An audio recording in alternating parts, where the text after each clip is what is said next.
Здравейте на всички! Ето и нашата баница без глутен и без лактоза.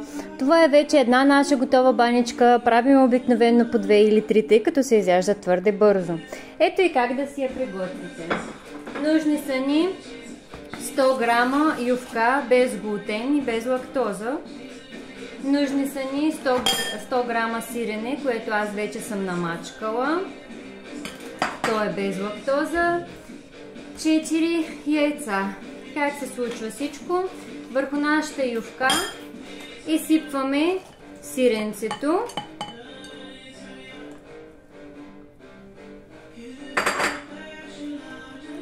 След което чупвам 4 яйца.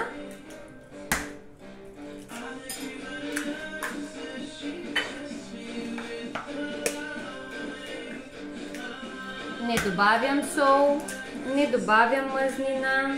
Баницата е превъзходна, сочна и е вкусна дори на другия ден, след като изстине.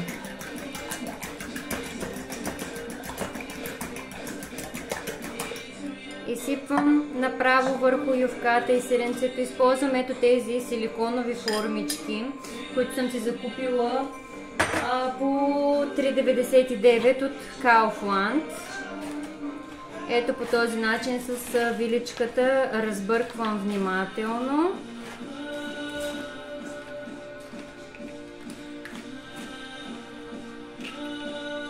След което поставям в airfryера. Ето това е моят airfryer, който е с приложение Smart Home, което аз използвам. В фрайера на 15 минути и се наслаждаваме на готовият резултат. Сочно парче баничка, което веднага ще опитаме.